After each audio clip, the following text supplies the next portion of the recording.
Zadina Patien na tho ro pui tak kan singa mu the ron lan le do na wangin lalpa su fakin om ro se hallelujah amen patien faknang kutin beng tiang hallelujah amen Bible chang ka chiaranga kan thu pui tur chu atira ka soilo nga alai lak lo ka ron soido na ni adang lam view mai the nai na lai lak lo soi jok hian afia do na khian na kan ei wangin atira soilovin kan thu pui tur alai lak lo kan seilang do na ni pathian thu thiang lim mi lo ngai thang rompung riat chang som pangale chang som pasari na ka chiar do na ni rompung riat chang som pangale chang som le pasari na lawa om le turin boy ni na tharau in mu ani silova fa ni na tharau in mu ani soke chu tharau awang chuan aba kapa ti in kan au khin he chang som pasari na ting fa te kan ni chuan ro lua tu te kan ni a pathian ro lua tu Krista lua pui tu te kan hi kan pathian tu chiar lal pan kan satan mal min som ro se mani chu veng pakhata no te thar lan na hun bang turin min soma ka kaldo na kai ngai tua na sakhop maya eng thu nge ka soyang ti kha ka ngai tua ni no te lan tharna chuan soi thin tuna ka ron soi song pon in ru om nga la om taringa no te ka chu khil vak thei khala ni si la wa te ro la fui chiam chi kha ni lo nu le pa ten fui na thin chu nu le pa te mo phur na poi mo tak chu van thing he no pang hi khowai the na ni ti kha nu le pa te an fui na thin le nau thar lan na pianga an soi the na ni chu tiak lampang thu pok chu ka soi vele don emoni ka tia ne ma sina tong trai pathian ma ka kuna tharau thilim chuan miron peta kha no te kha van the ka khoi chole pok kha no le pa te thil tum lian per tur mo phurna lian per ani in ka thei ta lo ba asan chu kha no te kha mani loka van na tang ron chuk hlim chu ani pathian ni na tang that ron chuk na tang han thathum polom thing lo ani van thenga khoi chole pok tur kha an chu ka mo phut na tur ni thei khan ka khelo wa tharau thili min ka chin lunga aron soidan choi hi ni a ro lua tu tur aron piang ni ti min khetir ani lal pasu fakin om ro se ko ve lal pan atana ada ro lua tu tur lo piang ani ti anu le pa te khil turin tharau thiani min tir ta ani chu England na khon lal chum kwa an lo ma tero ta khon lal fa pa te anon piang thina ro lua tu tur aron piang an ni awangin ro lua tu tur che eng tiang om tur nge eng ting nge an thu nei na an manang engang nung chang nge an nei ang ti ka an pian lima tanga an sir tir chu ni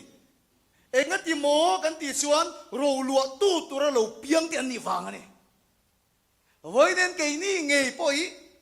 và nó trăng lấy ròn chụp cái này à lấy bắt chụp cái nón rõ se bắt hiền nó trăng lấy ròn chụp cái này và anh khen lấy rốt khi bắt hiền như nó cái mà như tụ mà như lo va he khovi lilal pan mi khing te ta na siama mal som na tin reng ada thil tha tin reng bắt hiền in he khovi la mi khing ke ta asiama Bible kan en pechon ninga chhungim ni khingte mamo pathian asiama niru nia rolo tu adamaron piangani lal pachu fakinom rose he khovi la hen rolo tu ni turing kan lo pianga kan ta lal pan mal som na adate thileng kim adin te a thileng kim asiam te chu lo tu ni turin ninga chhunga siam so to nuwa niruk nia ro lu tu mi hingte an lo piang ani e khove la hen ro lu tu ring kan lo piang ani lal pa chu fakin om ro se ni ma se la bible kan en ka sei vek don lo chu kan ro lu tu ra kan cham vo le kan mo phut na chu sual awangin kan lo wa sitanan he khove la thu dei na changa lal ni na changa he khobe la ro rel tat maya ni ma sila iswa krista chu mi khinga ron changin khobe la ron kala lal pa su pakinom ro se atum chu a thei wa na min khoi chau atum lova he khobe ro rel tu le he khobe lal chu a ti toma cross a thi na mangin hallelujah Adam masa aro luat tu Adam that te kan ni na kan lo to setanan min chu sak to chu ko ve lal chu cross a thi na mangin aron ti toma Isu Krista chu Adam anu nung zok ti aron nia hallelujah ti chut Adam kan tu ma ti sa chi tha lo tu ma ti sa chi tha lo fa ni na tharau min pe to zok ani chu tharau nei tu piang ke chu leya Krista ro lu tu pathian ro lu tu Krista lu pui tu suan da tho ti toma pathian la ram le din tu te kan ni kha no te kha anu le pa mo phur na kha wa na khoi chho le ngot kha ni lo wa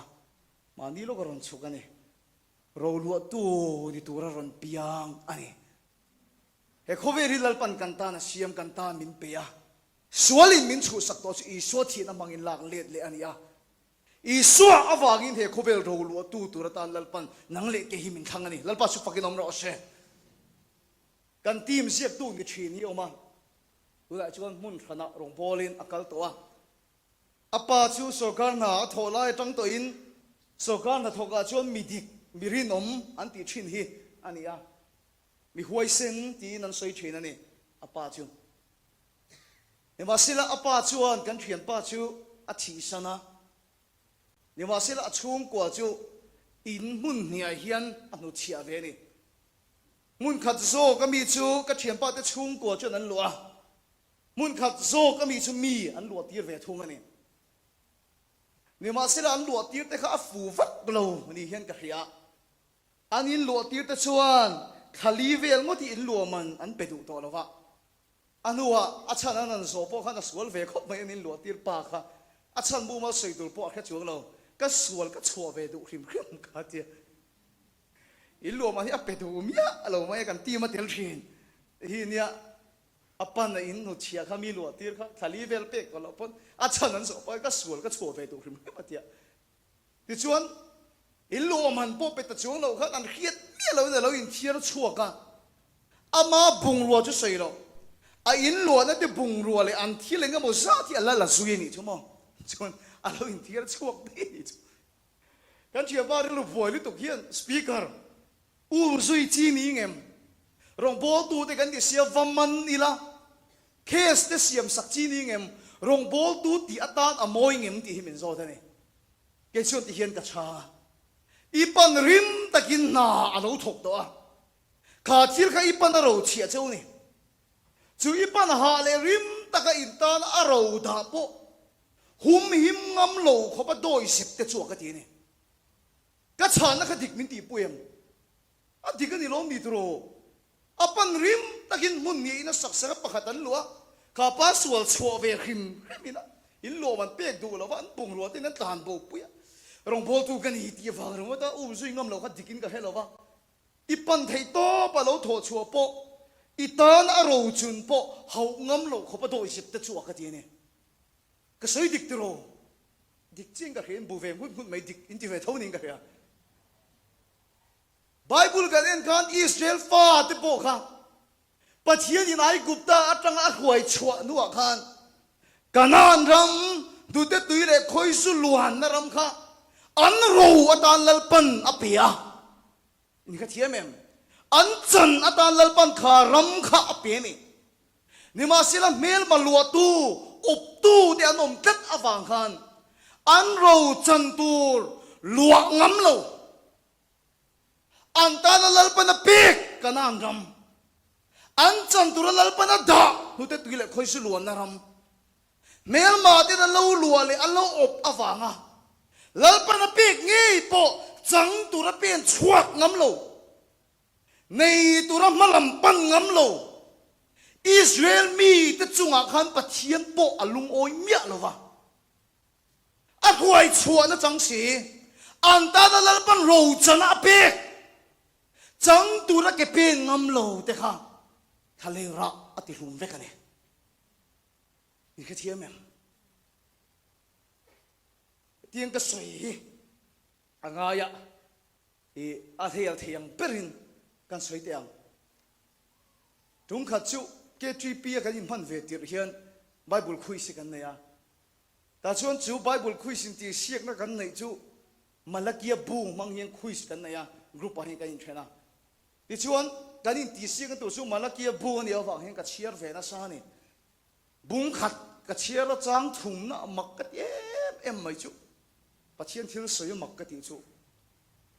จะก็ปัจจุกันมังไงฮะสาวจูกับหัวดีนี่มักขี้กัดจะก็ปัจจุมังไงสาวจูเองก็จริงปัจเจียนเฮียนะหัวบีก็ก็ถิ่นลุงไงเฮียนข้าคุยกันในจังหันจามจัดจัดนี่จูเรียกเร่งมา呀หุ่นนักเล่าหุ่นนักเสละถ้าเราเชียงลิมินข้าทุ่มเสียขมิ้นขินเสียตาอันนี้จูมั้งปัจเจียนทิลตุมดานดิตะกัจวนอับราฮัมติโรอิสกะติโรเอสาวะปัจเจียนทิลตุมดานนี่ฟ้าอูโซกันนี่อับราฮัมอิสกะเอสาวะติตุมข้าเฮบรายบุงโซปันิจางโซปารุกะอรอนเซโลอัฟฟ้าอูนี่นั่นแหละอารมณ์จันตุระจูโซไว้ขัดเอียอเข่งอฟังอินเฮบรายบุงโซปันิจางโซปารุกะเอสาวะงับปัจเจียนจากเรามีอินเราอมดังเงี้ยอัฟตีนี่นะจูไว้ขัดเอียอเข่งเสียรับจุงอินลำเล่นหุ่นเรียมจางทรงมาเสียมุตโตโลดีนี่จูปัจเจียนอินเอสาวะจุงอาลุงโอยโลเอ็มนะฉันจูอับราฮัมอิสกะเอสาวะนี่ตูร์ข้าอารมณ์จันตูร์ข้าจะไว้ขัดเอียอเข่งตัดไม่นี่จูปัจเจียนนะลุงโอยแรงโลอาจันตูร์ข้าเฮลตัววินก็สวยดูก็ดีนะฉันจูหุ่นขัดอะเวงปะขัดรองกันโบลายเฮียนกันเตี้ยมันมีปะขัดเทียมีนะอวกาลนี่จูมีแต่ช่วงก่อนจูบวยแต่เดี๋ยวไม่เห็นเราเนี่ยอันบวยนี่จูทิลดังเฮเราเนี่ยเราวะอามาคบไหมอันนูเบอร์ขานอัฟปาค่ะอารมณ์ทรงกันหนุดเชียฮิตุมันนี่จูมั้งอารมณ์ค่ะมาสิอัฟปาอินะดูเราวะนี่มีจูอะไรขันมักก็ติคบไหมอันนูอินะอัฟปาค่ะอารมณ์หนุดเชียตุงค่ะอัฟปาค่ะนะดูเราวะอันนูริลรูฮิอันนัลุตุขโมดอกานาขันทัดเตลโจไอเทตัวเราวะอัฟกิลเวเทตัวเราวะมาสิอันนู้สุปะเทียงคงไอ้น่าซาระกันรงโพได้ลงไอ้ลูกเวทไม่เห็นเนี่ยกันเขียนป้าชูมิเตน่าวัลุตากาชวนชูมิเตชุงกว่าชวนกันเขียนป้าชูเรมจ้างอันนู้อินโดกันนัดโซรงกินเลยเทนันเดียนโจยันโซมันนี่ดิชวนอันนู้บุราชวนโซตัวนัดโจไอตูดังวอลเตโซเฟจิกเตตีมามีเนี่ยกันอินาโซอะไรไอ้โดนะเฟจิกทุสเรนสิไงข้ากันสัตว์ชินข้าโจรนไอเวโรดอกานะกันดูรนกิลปุยเวโรอันเตียใช้งามสัตว์นัวเอาไว้ขัดนานขันขาดอกานะขันโจรนกิลเวเลนี่ชั่วโมงอันนู้ถิ่นลุงนัดเอ็มนะฉันจูอัฟปาขันอันนู้อินาโรจันตุระดาข้าอดูตัดลงมายังอันนู้ถิ่นลุงอันนั้นไม่นี่จะก็บอกเอสาวไอ้ปัจจินามังไงนะฉันเตเอสาวจุงลัลปาอารมณ์ลงนะฉันจูอารมณ์จันตุระข้าจะไว้ขัดเองอัดเฮงอ่ะปัจเจียนี่มินสาโลวะทีนี่อิสราเอลฟาติงเอปปัจเจียนี่กันน้ำรำค่ะอันรู้จันอัตานเปกอะตุมาโลลัวตูเตะฟังอ่ะจังตุระเกเป็นถูโลเตจุงอาคารปัจเจียนอลุงโอยละวันนี้จูก็ใส่กวลทุยมกับเฮโลประคัดเจกันเบลเล่ลกเตียงโอก็ใส่เฟียนันก็ป้าฮิกุดนัทก็ไอซงอันนี้อ่ะวกซาฮิสัตรีนั่นเองกุมสมนี่ช่วงเวลคันไว้คัดมาฮิอัดชุนกับเฮโลว่าอัดเทียนแต่พอเฮียมักอันติเทียนก็พาเฮียวกมูตัวฮาร์สัตเอ็มไล่ปนอิตาลีเที่ไม่ยะอันติเทียนะกุมสมนี่ช่วงคันอินรินีไว้คัดมาฮิกับปันอัดชุนกับเฮโลว่าอดัมละว่าเกวุ่นลูกปนรุมขัดสุกันแล้วแค่เตียงโฮจุงเฮียนซาฮิรอนละซาเท่านี้อาฟาเตตานียนรัวลิอดเอ็มชีนักกบายันมีสิ่งนั่งมีเป็กเวอดัว chu mai pon ro le kha thiam tur min du vain hostel min da adwa a in rin di sa sa mai kha chuan poisa kan nei dai lo ti kheta wangin in rin ni ngot po min mu har non ti na ka lain zir top ni ya vok asat vele a ati bel le ni a thok ri mem em mai tre na thei top a chu thina khati tak mai ka pan atura a tho rim na chan chu a tho rim na azara a fa te nun nuam kan nei thina na ni una du tak te voi na ka sei du che hi ni Isu Krista ka ingat dinge atur kan ti chuan atur nazara ke nin dam na kan chan theina na ni hallelujah engati Isu Krista ka are thei nazara ti ho sak kan ni theina na ni engati Isu Krista ka lungai na salu tukin na tuam at lungai na azara khamwan na kan nei theina na ni hallelujah lal pa su fakin om ro se kan una win kapal kan choi moi thei dan ber tu ra chu kapan mindang taka chot taka le khasir mai te chot taka kanom mai kan ngoi rengin kapa kan choi moi ni nung chadu mia alo wila kapa kan choi moi lo bang ator na chan chu ator na sara nun nuam kan nei na ni akhiom na sara nun du om zo kan nei na ni unaw de Isu Krista ngei po hi zangen thumak deu sai ka du avuak na vola ti dam kan ni ti chu an soi ni lom ni tro ni ma sila kan khiat tel lo pakhat chu korinthon ni bungriat chang kwa are thei na awanga ti ho sak ilong ni theina ka sei non le du are thei na awanga ti ho sak ilong ni theina tharau re thei na soi lo iso tharau kha re thei lo na sa ni dal pa chu fakin am ro se ni ma sila ho sama sila nang ma ni awang ni re thei sia avan soi chiang hoi nen kha tu tia tang mi re thei chung kwa i no mem thil ti na ngui ni le thei lo i no mem mi har satak ni reng mai chung kwa le mi no mem ni ma sila voi ne hian are thei na wa ga ti ho sak i lo ni thei na hallelujah amen in re thei na song song te in has na song song te in tuan lo na song song chu apura amma sara mal som nei lo chan thei na hallelujah lal pa su pakin om ro se hallelujah kapana tor da chan chu nun nuam ka nei na da lo iso tharau kha re thei lo ti sa ni re thei etinga soi kha ho sama sela nang ma ni wang in re thei sia zo chu in khisi Christmas apiang in ranina kan pian tira in kha chong chung kwa re thei chung kwa tuang thei lo muingil thei lo i lo ni ni chuan voi ni hian mal som nei chan thei nan nun nuam zok i chan thei nan i son atuara chu ro chu lu aturin lal pana du che hallelujah enga de i son na ator annat awanga idam thei nan iso denga de lungai na tor alungai na tor azara thamwa nei chan theinan hallelujah lalpa chu fakin om ro se una du tak chu ro lua du lo na chu pathian sa lo na sin hallelujah hallelujah lalpa chu fakin om ro se an ro adana lalpa na da chang tura ke pen du mia lo te chunga khan pathian a lung oi thei nem kan chiam pa valu na te kha afa da la ro da afa pa na chang du lo wa anu thilung na tuk dok kana chokil thei to lo esa wa nge po lal pa chunga lung oi lo na chan chu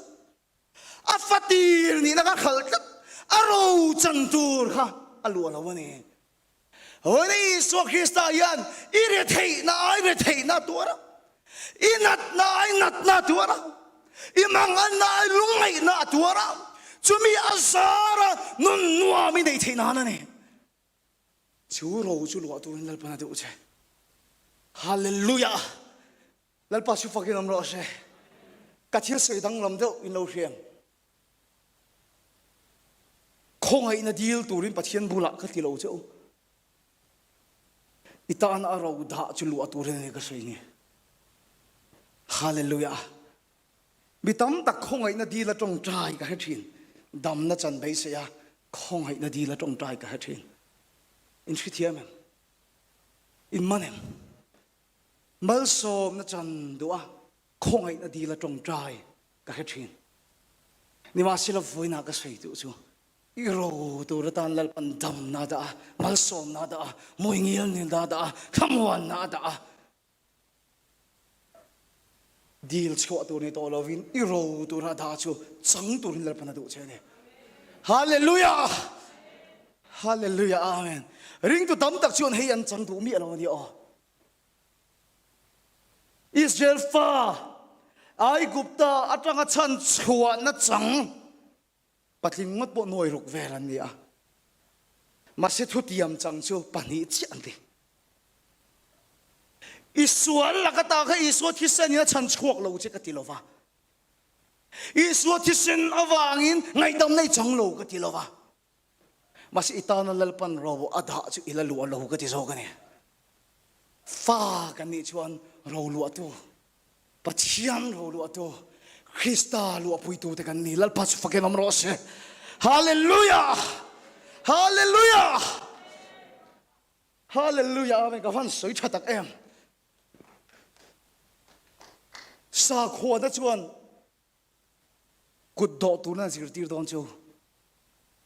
khovel sa kho song hian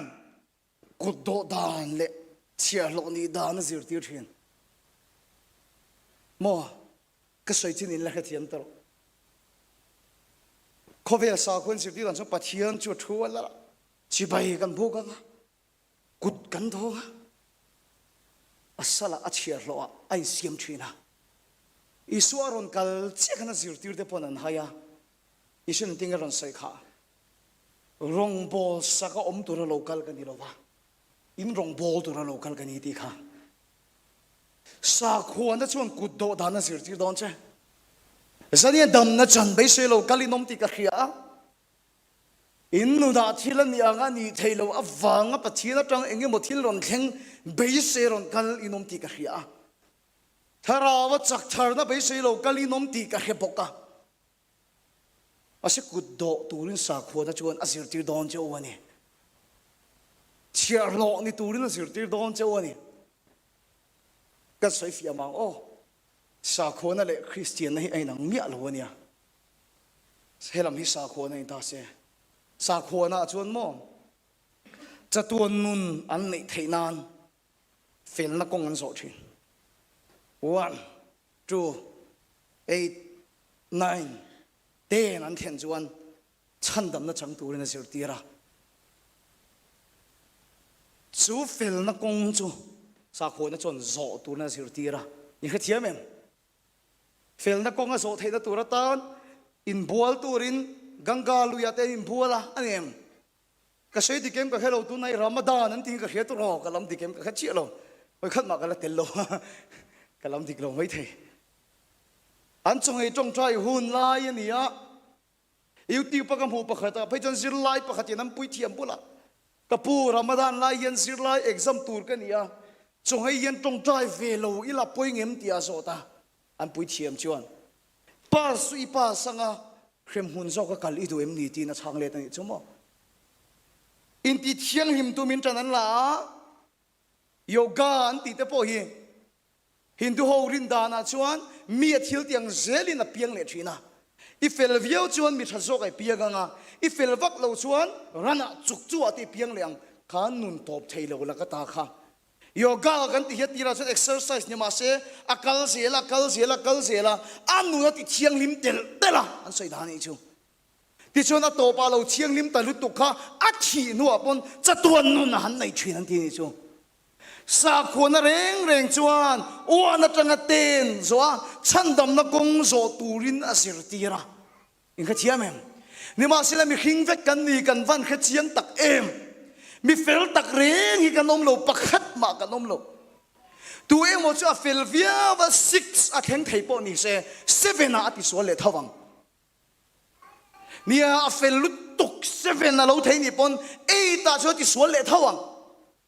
chu ba chon chandam na kong kheng pareng reng hi mi khinga pakhat ma anom lo isu Krista nge chu mi khinga ron piangin fel na dan zong cho ron zo chua ka lal pa chu pakilam lo se chu fel na dan aron zo chua ten ni na han lo chua chu ring to te kan ti ta ni chu kan rin na chu kan fel na lal pa min puan saka hallelujah hallelujah kan ti wang ni lovin chu fel na chu i swa zara pek kan ni ya chú tên ni na chú pe kan ni to awangin thil tha kan ti so kan ni thil tha kan ti awangin chandam kan ni do na ni lova chandam na pe kan ni awangin thil tha kan ti chia lo kan ni lova hallelujah amen boy ni in chandam na lo chuak turin thil tha kan ti lova boy ni in chandam na lo turin kan in bual lova boy ni in chandam na lo chuak turin ke mane ti thiang lim kan tum lova pha kan dia cha tuan nun pek kan dia wangin pha ni omang reng in thil tha kan ti so kan ni hallelujah lal pa chu fakin om ro se a har lo te ro pakhat le chu chia lo ril ru wa chuan pachian kha apu kha ti lo ma thum thin a thil pek mangte anon dan mangte na pu kha ti lom a pathian kha chunga ron che tura ngai ni 3 dias khen en tem ichu ke en to cha tura te ro kha kha ke en to ka ni ti se de we chu de exam don sing khan muem kan va in thoi kan va in lan kha lal pa min ti pa sa di chuan kar ti ne tai bok tu te ka ron da si thong sa kho na chuan chiar lo min chan tira a thil da mangin pathian kha chunga lom le tura nga ya in kha thiam em a thil pek mangin pathian khongai na le chwa tuma a performance azirin anuna pathian lom tura nga ni chu nang poi tang theine ta chu no fel deuh chuan pathian pon chang ring fel le vak lo chuan chang chi lo thale deuh lek to chong tai e le thong chiar lo nu na ni ngai tu lok chiar lo chia lo chu a thil ti azir chau na pu ti lo ma a soi fuin na pu na chang chok thin in kha thiam em christian na ave thung chuan rum kha chu ka pa hi dam lo ani ni zet amu ni ti chuan dam hi tum reng lo ma ya ka pa na saidan chuan kan ron tlangwal chho ti te khan zu te kan in ve na sa kan lo nung chalu tuk lo boka chu wang chu hetia kan han nat ve te hi chu kan phulom atia annat na kha phu tak khanein hria kan nun dan lo zir to lo hi chu kan tor ve tur ani ti that mai ni chu kapa khum bola chung ka kal chila ti hen ka khila kapa ka iswal man kha pe ki tum tata iswal awanga tor na kha nang man tor itum tat ni chuan isuan itana I aya tor na kha enga ma ingai lo ti na ni don sin iswal man ai isun atuar to ilong kholo na man zong zong isun na pek to wangin nang chu isu Krista awangin idam theisin ti ka pa ka khila khaminia khan chob le jilin ka pa chu dam ngala ni lal pa chu fakin am ro se ka pa kha una du tak tu pathian rama pek dam wanga che ni lo ko khan pa fala active do sup awanga pathian anu na ron lo manin lo fa in thôi na zong a chaper Isua Krista chu arin na lo pom ta ka fangin a chunga pathian chon ngai dam na alan tira lal pa chu pakinam ro se chu ngai dam na le khongai na mu awang zok chuan ka pa chuan lo thei lo ngai lo in da na nga pe ni lo in lom ta ka petu ni na ai tam pathian rama pe a ai tam bi ki na in khom ta zok ani hallelujah hallelujah lal pa chu pakinam ro se in khathia men ka sei tum chu chia lo ni na manga pathian khoi e tum ne fa ni na manga kan chan vo zo khi omani chu wang chelong ka bible chang chia ra khan la vom le turin boy ni na tharang mui ni lo hallelujah lal pa chu pakilom ro se I thial ti that abanga pathian lo mani to lo wa iti chiat awang lung oi lo le po ni to lo wa zanina yan kuddo inilo kan thupui choi yeni kuddo inilo ti hini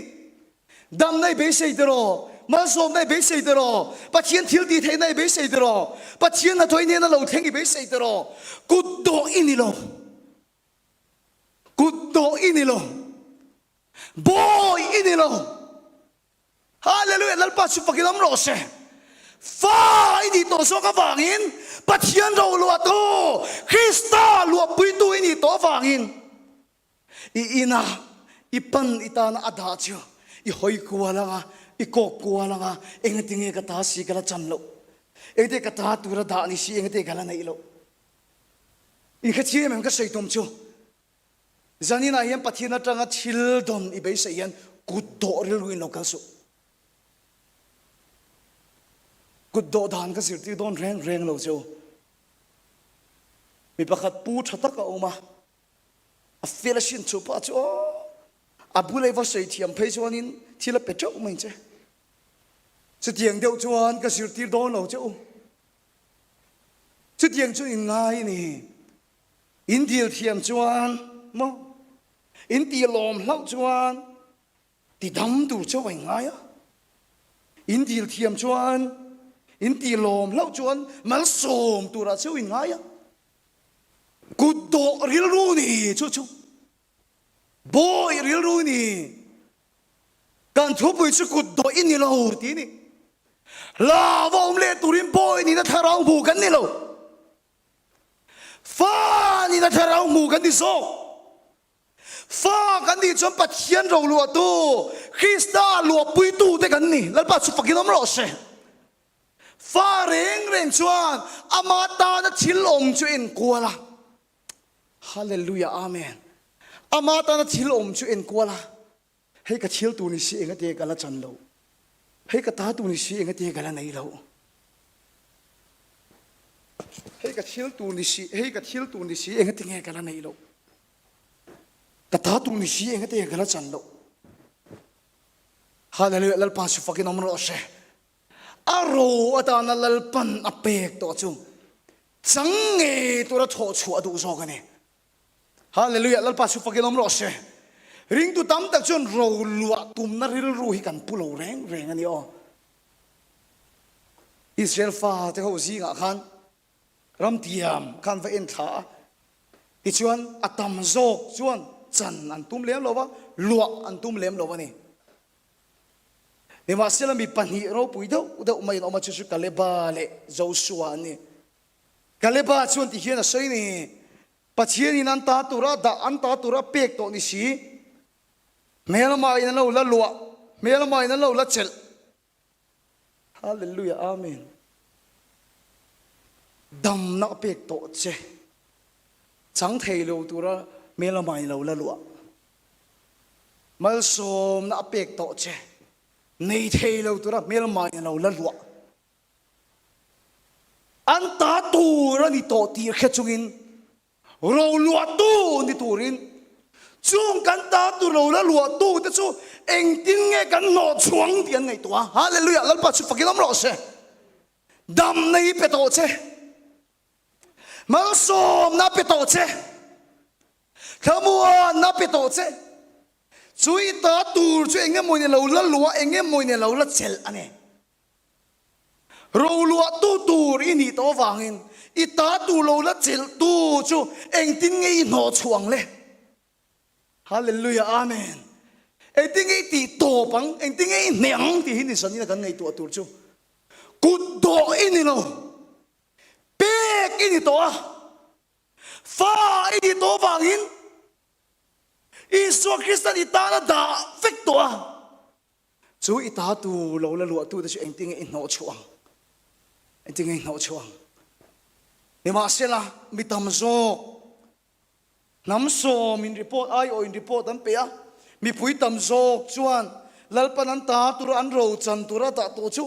chan an tum reng lo mai a an chuan ra ma ki le ten tum chung chan tum lo te chung a chuan lalpa lung oi thot lo wa thale ra ti lum vek mai a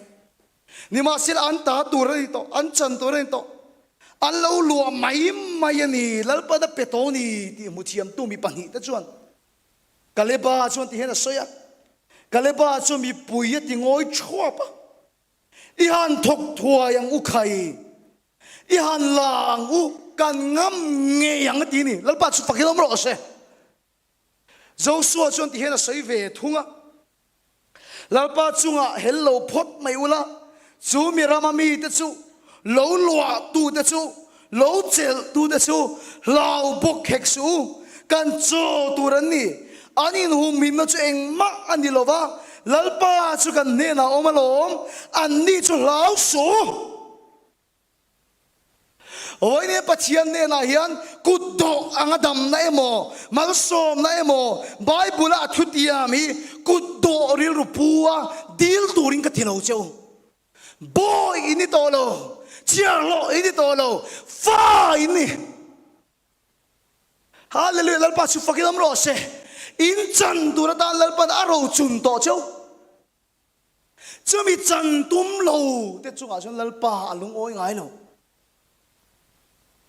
etinge kan chanang chung chu engtin nge kan chanang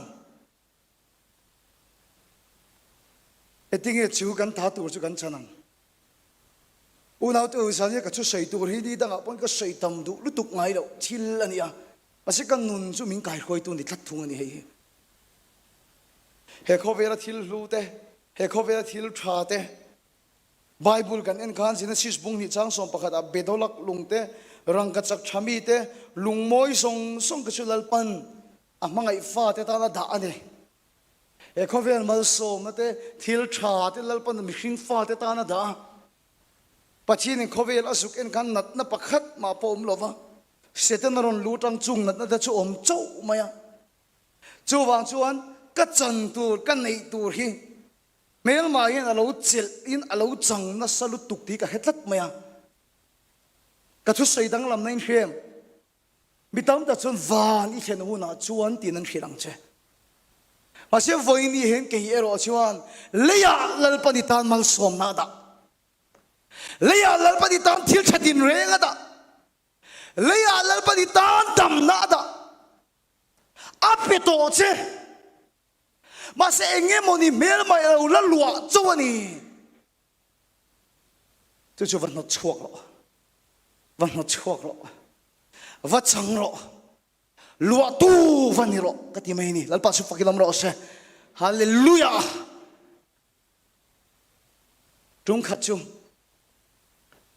youth festival kan ti a thalai ho in to komatur mi sing chuang anon kal kan be se ya program kan nei do na ta chuan poisa ngai zat pastor tenen committee kan in siama kan ram khoi tu ta po kan da te la poisa ngai zat kan an chu chuan nuai som thum le pani vel bor ani ka hria ai tamin ka hria ka sei sul ka hlaw vel angai ni han tho khom viau mai la tho tho chu nuai som tho kin po ka hare kan ma mo chu nuai som thum chuang ani kan ma mo chu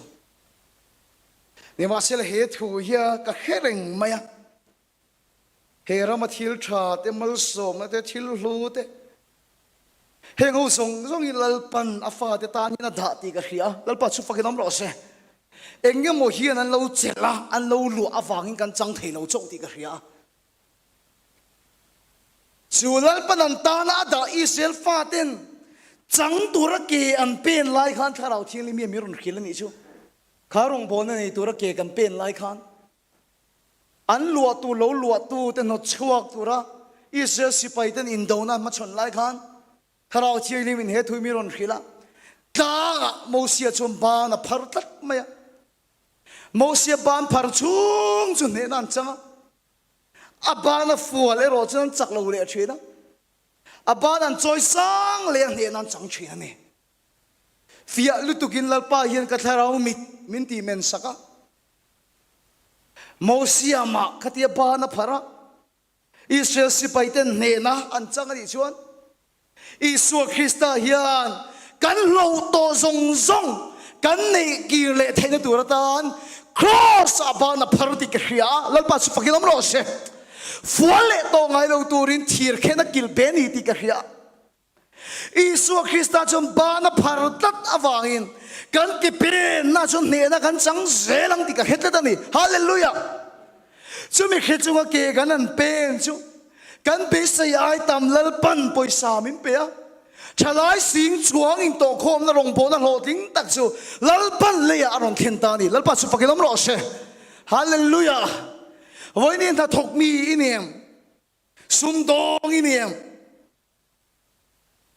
voi ni unau du tak he le a yen lal pan itan mal som na da thil lu tam tak ada ita tira chu ni ta na ada ani mà sẽ xóa lên là lâu chủ sắc tổ chứ mà sẽ xóa thì nằm hàng chuan chú sẽ cho nó chú tì trộm anh nhá lần bên Iro ở đan chung chú pele vect tổ chứ hallelujah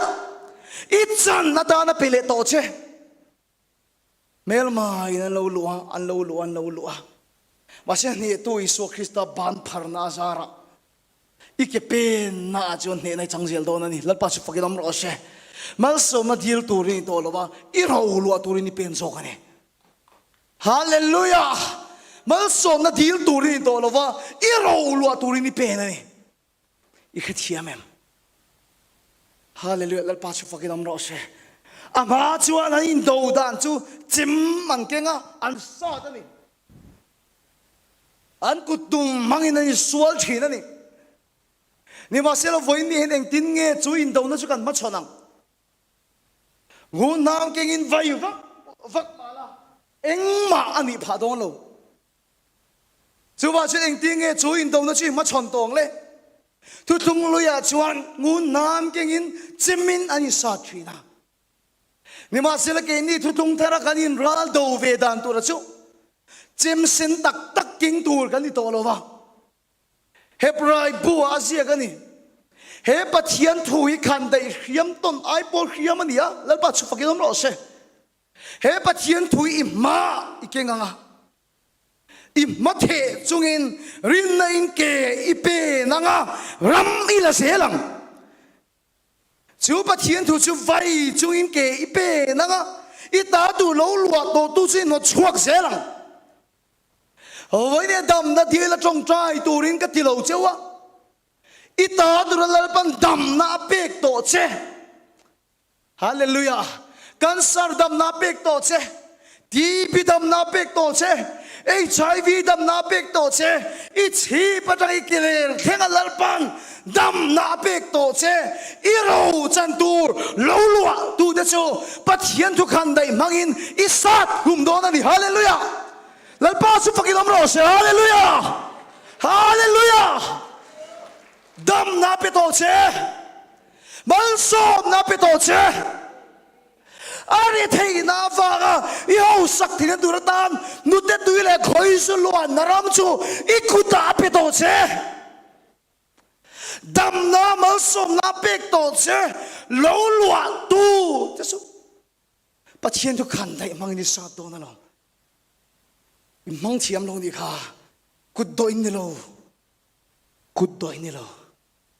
tai ni pathian ro lo tu Krista lo pui tu de kan ni hallelujah lal pa chu fakilam ro se mo sia ban par ma in Israel sipai den ne nan chang ni chuan cross ai su kan tan ba na parawangin lal pa sipai den ne na kan chang serang hallelujah deal su apeto che hallelujah lalpa chu fakin amro che apeto che apek to che lo lu tu chi no chuak jok don cancer idam na lo lu tat tu cancer kai no chuak don hiat pakhat ka nei long kansin na huna hian mo du pakhatin no te cancer a trai dara ban velam hi che lei thei to lo ani no upato takani ne ma sela he thuyama min khil atang te ke po mit ti chak le zual tu ni a pathian bula dam na dir mai lo pathian in dam na apek to lo lu tu cancer no chuak tu na tong tai thina pathian thu mangin na sa thin pathian thu mangin na be thin amma kasin o pitar te ni to si kha atlei rol na kham bu yang siam thar le hi ni mo asam takol to chu ron tro le avar fikin ron tro a moi avun te ron eng thar le a trong trai pa te hin te trong trai zong le der ze la chu pitar te chu fit chatak to hi zong le der ze kami thai na ra cham ring bu puyang a siam thar ani bu puyang hin bu pui te lo upat to chu an tin te an mul te lo ta tin thar mul thar tro le thin adam na lo lu tu chu not chhuaka atlei ro na chu bu puyang a siam thar ani le ni lal pa chu fakin amro se una du tak makiti mei thei bible leviticus dana chuan karwa sa khan claim ka soya ngurte thil ka bani karul thei si lo pung ta zel apung tam lu tuk chu kala rul thei lo le zual ani chu ka ba tam to e ma fang chuan mo ke ma ni lam ka chhung ko nin asala ka lut fek ni chu ka lut ta fek me ni ba sil thuro pui do chu leviticus dana chuan zubile kum ding wala khoi takin zubile kum ding wala zubile kum ma lo theng ani chuan mo ka in khul chho thei wang ni mi alovin ka rul thei wang ni mi alovin a boy atang min chho to panga min se zol chho top don lo le hal ka ta lo nei to chu min pekir le turani tu se leviticus da na ni zubile da na ni luka phungli chang song pariya ta chuan lali so krista local na chan chu riang va de chan chin thil tur lal pan khiak mi thia wangin lal pa tharau chu ka chunga oma boy te ni na saltang chho na thu sei tur te mi del te mit var ne le na thu sei tur te lal pa lungoi kum thu zubili kum sei turin ka lo kalani ati hallelujah i lau to pe kirle tur che na lo kalani chu lau to pe kirle zanin esteri ron kho vem o sai ha mi kha arin kho chom ba nam par he ta yen o an ding lok ding zoi chule hal don dia an di te chule ro le ka lo me an school building chung sang ta ka tangin at ka ni at ka ka wangin helai nung sang ro spinal cord top lampang hi a ke ro pa ni ti chona zeng chun zoma hospital oma kiting le vei point len hlai ta nung sang ro ke a chuan kalpo kal thei lo wani doctor rin chana khana saya anung sang ro ke chuan atak sadanga khoi cheta lo wangin aru chu ala chuak ani helai nung sang ro kim lovin a oma nima sela lo to pekir le kong iswa wangin hallelujah say harum kan bo lai chuan pathian in ama chunga hin na athoka anung sang ru ti dam tur po nei to lo kim to lo chu eng tik minita nge kan khelo chople chilin ron tro le a ai zo ron kala mri ct scan an ti veka aru lak chho to no om si anung sang ru thara chu om le ne hallelujah lal pa chu fakil om ro se hallelujah unau tu vậy thì hiện pathian nên là trong hiện chill deal turin cái tỷ lệ chiếu tỷ lắm bằng khác anh tỷ lệ số hin là lỗ là ít lỗ lúa tu lỗ chel tu nó chua lỗ cái tỷ số cái này asa nó tu chém hin mang chiếm lỗ cái lòng cái chiếm em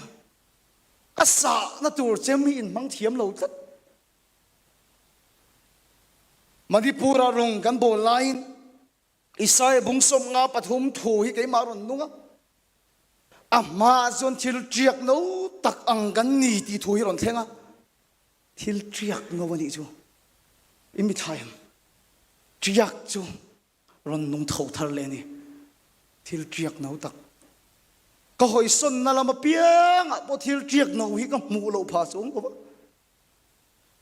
chumi san sun tharau thil min fiat tak main thu ron soya thil triak tharom non dam na ngot ni lo lo to nei ten zubile kum chan to pe kir le na triak tharom don ti hilal pa min pe a chu bisan chung kan ser khemo voi som pathum khai to asam takol vek to hi second reilo te chungin asamaron to le ni zing to aron dam le ngalani lal pa chu fakinom ro she ona to karang sai ka fejika chang chang thil makathenga tisu asa na tu chem pathian thuron theng zo ane in khe thiamen kon pui chim veng pulpit ma dam lo ka tong trai lain rin na chuan tlang a son thei ti thu hiron theng le a tlang po son thei ni chuan phong pui tlang po son thei ni chuan mi taksa tumor le bok ti enge son bo thei lo wang mole chumi rin na mang chuan mi taksa bokom andam na lo lua tu chu tharau thilim ne Nazareth i swamingin chu thu chem chun kan sa tha hallelujah amen chumi san chuan mi som ni do na chop le chilen taksa bokom a bo fekani hallelujah lal pasu fakinom ro she in kha thiam em ka sei tum chu oi din chem mangin sa ro vairo beiro Moksia ban apara lalpa sipai den ne nan changzel ilau to la kile to ni suan kalvari tanga ne na puan da zara ban apar to wangin lalpa sipai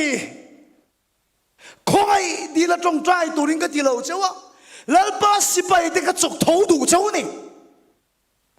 ilau to la kile to ring pathian thura thuam chu mangin ka in dam na lo lua tu te ka sa tro hallelujah amen I chan tu lo chel tu te ka sa tro ram la ro bei zero hallelujah amen ro lua tu tu ri ni pathian ro lua tu Krista lua pui tu tu ri ni hallelujah lal pa chu fakilam ro she ro lua tu tu ri ni mal som na poi chan tur ani setana mi tan lo chel mai mai mo se ban phar po ne nan chan pui ni chuan I som ban na phara I re thei na in tuan lo na chu I so ti to pania mal som ni pathian thu mangin sat ro sat zero be zero lal pa chu fakidam no she hallelujah amen avoy ne hian kut do dan ka zir tir lo chu lat na nei lo kal khom tu kut do in dam na lo thin bai sei su sal ta na nei tu kut do trong trai thiam dil thiam em awang pachina khongai chu ron pek chu bai sei su ro lu tu tu re ne hallelujah idam na chan tu ri kha kan sar khana lo mai mai ni kha lalpa sipai de har rule tho rule beile dole cancer ka Isu Krista ding beile dole in chung ku atanga tuan lo na le re thei na ta chu Isu Krista awanga are thei na banga ti ho sakini nang ma ti to ba ni man so me ni hallelujah amen lalpa chu fakidam ro she ita tu lalpa na da to I chan the na dal tu kha Israel nam mi pui tam zok chuan an chan thei lo na chan tu ran mutat kulen zia te amalek kulen zia ten soi kat ni ma sila so so le kale ba chuan lal pa da pek to thuan mua ho de oi thok thua ya mu khai I han lang hallelujah lal pa su fakilom ro she lalpa chunga hello phot mai wala khang nat na khir tak tak te kha lao hek su ain hum him na cheng ma ani lo lalpa su kan ne na omalom an ni chu lao su lalpan apito che ro lua tu tu rin ni Krista lua puito pathian ro lua tu kan ne hallelujah lal pa chu fakidam ro she chia ro trong trai na ni lo si pai do na zo ga ni ga sei ne ni zana zan re tak theng ken bo saya TV ken ngai vak lova ase kadim bul vela au ri thot thi ka hemaya tang vala ho aw nia ngi om sian yang o ka tia phone han den hi chon hriat alo har lova Ronaldo na lo pet goal hi lo nia phone en zok ila hi da har lo khop mai Ronaldo na pet goal la an aw ani Pasal Ronaldo te team kha fila lu vele han aw ngal chim chim mai an chui goal nu an ne nu an aw chok chin ani masim mak deu mai chu mo lalpa na pek to zian ne to zia ti chin chu zero goal kul kha a chim rum do aw sel chu an pet goal nu aw ang an niang an ne nu aw ang an niang Masih an hel kual lai kha an aw rot mai ni chu ne to ni chungin an bei ti chiang sin pek to an ne to ti kha chungin lalpa an fak chia mai chu an kul cha tak chu lo chim ta zo ka ni lalpa chu fakin am lo se khovel mi chu an pet gong nu an aw chin an nek khuk nu aten aw chin Masih lalpan an row tur apek to ani awangin lalpa si paidan an pen chia chuan aw ngal top mai an ne na aw zo ka chung kul alo chi mani awai lalpa si paidan thawru gan sar khan ne ni to aw ro HIV kan ne ni to lalpa fakit aw ro Isu awangin na peto che Hallelujah lalpa chu fakin amro she Tiang hola lo kali no mem hul chera thui no mem na ben von nei no mem lalpa na peto che lalpa na peto che Rahabi puansen ka Rahabi no chi zuar khan kalai puansen lo khai khan zo so ho am fakir le khan ge lo so in khem Israel si paida chu nan hlawan kir le taro Basi zo su ho vakir le khan Rahabi khan in thoma sun kan lo hlawa in chanchin kan kheda vain kan lo khora lalpan ke ni hi peto cheuti kan kheda wangin an ti lalpa chu fakin amro se hallelujah kan sar kha hlawa sin HIV kha khora sin lalpan pek to che wakin I pet gola wanga aw tore ni lova achim ta ka wanga aw tore ni lova ne tu ni chunga ipen ngam malal pa ifak da soka achim thena ne hallelujah lal pa su fakin amro se pachien ne na tang dam na kan dil na sat tu kan dil na sat to ni kan mu thei lo hi makin tiem che tiang mu tor che dil chi dam dai tong ase ro lu turin voi ni hem pen chuak ro le Ita tura lalpan alo dhat chu pathian thu khan dai mangin sat to le ke chu kan indim masin pathian thu khan dai mo kan indim masin lalpa min pero ti hen ka dil khat khop mai lalpan kata na ada to hi eng tinge ka chan lo ti ka ngai to sok thina hallelujah amen lalpan min pek to di si eng tinge ka la nei lo ti ka ngai to sok thina Lâu lụa tu nè tu chuan pathian tu man ka zira bok ka tak sa dam na lâu lụa tu chu pathian tu mangin ka sa ta abowa chal tlang ka trong trai lai mo sen thalera daru la khai ka ai na piang andam ai na piang andam tiang chia chu Isu Krista cross khai ka ni to na sual tu le na zong zong chu Isu ne ni to a Chuan chun tharau thili min beta andam to lalpa mi te andam to andam to vain an mari nat na so thu pela hau chok ro ti ka dong ani chu ektin mo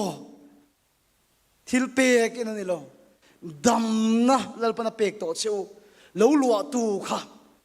zona bung thum chang som pasari thu ke ma ron mang karon sa ta karon vaya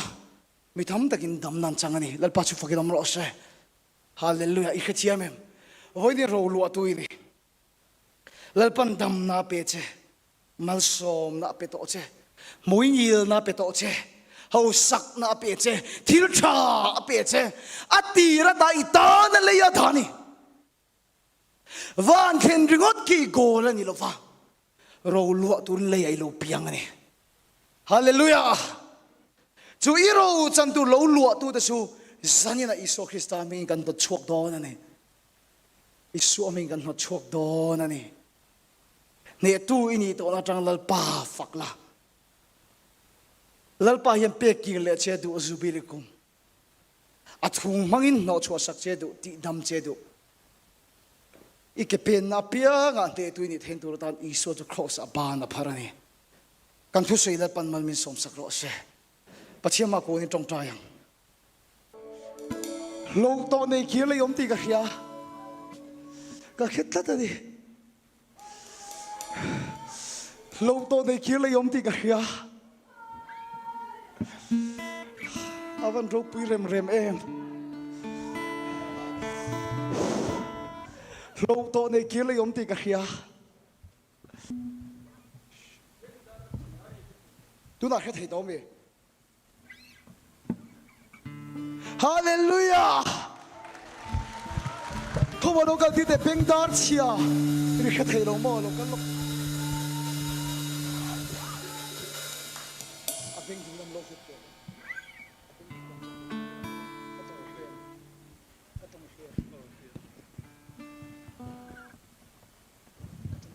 Oh, Shia. Oh, Shia. Oh, Shia. Hallelujah, lalpa chu fakidam lo se.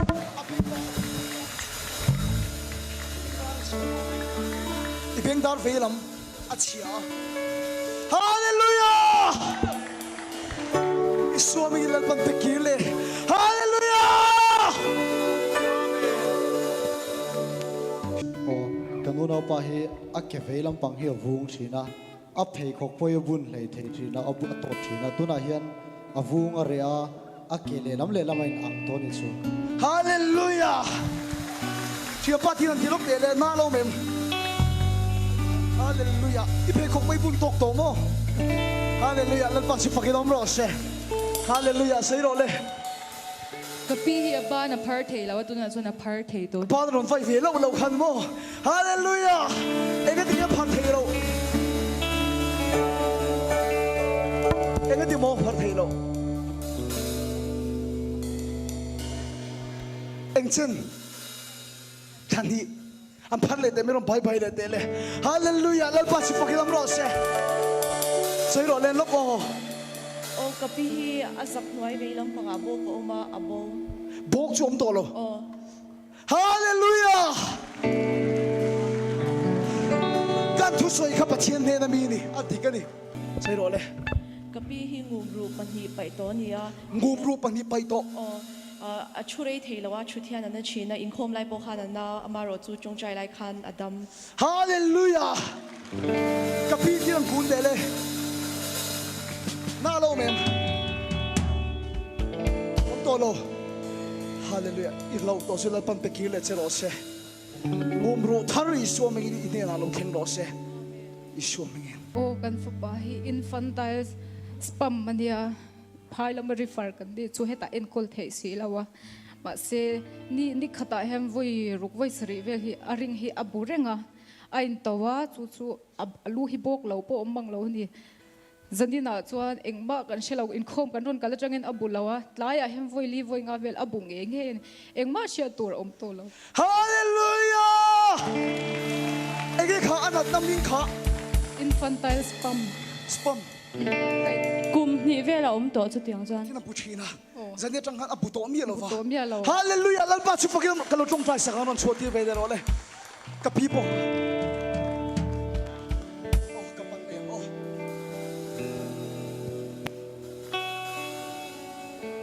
Inat na an chia chu tu na isu mi ti to mi se. Dam na thu ti ham chu isu mi ni ne na lo khen ro se. chú thu tiệm mi chân lâu na lúa tu na sipai te chú na sẽ là đi xua Christa mi gần nốt xua cả tu na hiền i ring vu chin te i lu ti po nga tin tu song song na an chia i tom na lúa tu thu tiệm mi chân thầy lâu na chú na sẽ là đi xua mi gần to ba tu na i lâu to song song i xua mi gần này kia lẹp te gần che i xua mi gần lâu to mang che i xua mi gần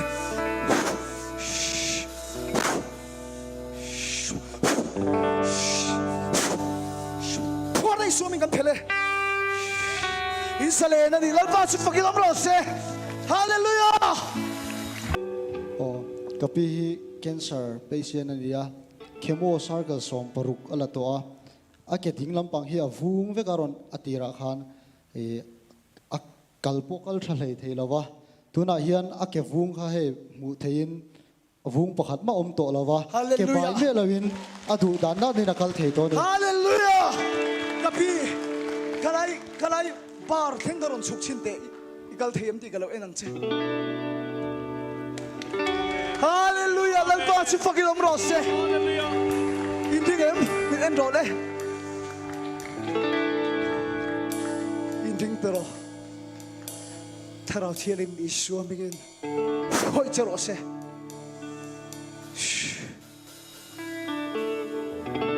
tarau thielim isu amigin koi chero se Sietro koi chetro isu amigin isu taksa awangin kan sarabanga cheto su siam thar sakle chero se isu amigin dali salene lalpa su fakil amro se kapi hin hung zang ru na nia che hlei thei lo nia ni ma se lai zari na chu na che thei to achunga thil theng kha ka khereng alom ka chu soi lai ron theng khatro ron che te le ron chok te le che lei thei ti mor ki soi le te a che hlei thei lo wa o hung zang ru ba e ka ti hian che lei thei lo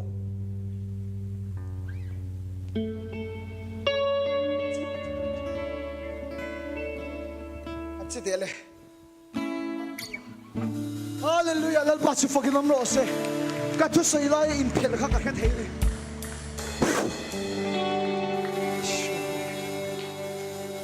ifak na tanga che ni ti ka ka pu che ni lal pa chu fakil am ro se kapi hi a obom zaitunia a chongzong obom